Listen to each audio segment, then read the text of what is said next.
দর্শক, উপজেলা নির্বাচনের খবর জানাতে এই মুহূর্তে রংপুর থেকে সরাসরি যুক্ত হবেন আমাদের সহকর্মী আব্দুস সালাম। সালাম, আপনার জেলার কোন কোন উপজেলা নির্বাচন হচ্ছে এবং সকাল থেকে আমরা যেমনটি জানতে পেরেছি বিভিন্ন কেন্দ্রে ভোটার উপস্থিতি কিন্তু খুবই কম। আপনার যেখানে আছে সেখানে কেন্দ্রে ভোটার উপস্থিতি কেমন দেখতে পাচ্ছেন এবং কত শতাংশ ভোট এখন পর্যন্ত পড়েছে বলে খবর পেয়েছেন?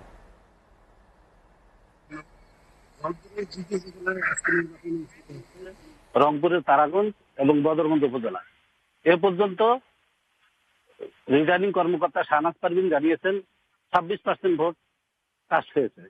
সকাল থেকে ভোটার উপস্থিতি ছিল একেবারে কম, বেলা বাড়ার সাথে সাথে ভোটার উপস্থিতি বাড়তে শুরু করেছে। আর এই দুটি উপজেলায় 4 জন চেয়ারম্যান, 6 জন মহিলা ভাইস চেয়ারম্যান, 9 জন পুরুষ ভাইস চেয়ারম্যান প্রতিদ্বন্দ্বিতা করছেন।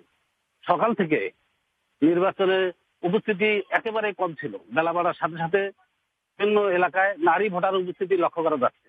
এ পর্যন্ত কোনো অপ্রীতিকর ঘটনার খবর আমরা পাইনি।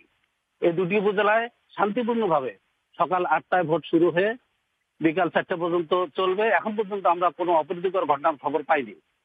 দুটি উপজেলায় 3,52,330 জন ভোটার রয়েছেন। এখানে দুটি উপজেলার মধ্যে 15টি ইউনিয়ন, একটি পৌরসভা রয়েছে। আপনাকে জানিয়ে রাখি, আমি যেখানে দাঁড়িয়ে আছি এটা তারাগঞ্জের ফাজিল মাদ্রাসা কেন্দ্র। এখানে মহিলা কেন্দ্র, পুরুষ ভোটার মহিলাদের উপস্থিতি লক্ষ্য করার মতো। বিভিন্ন এলাকা ঘুরে আমরা দেখেছি, কোথাও কোনো অপ্রীতিকর ঘটনা নেই, কিন্তু ভোটার উপস্থিতি একেবারেই কম। বেলা বাড়ার সাথে সাথে ভোটার উপস্থিতি বাড়লেও তেমন কোনো খবর, অপ্রীতিকর ঘটনার খবর আমরা পাইনি।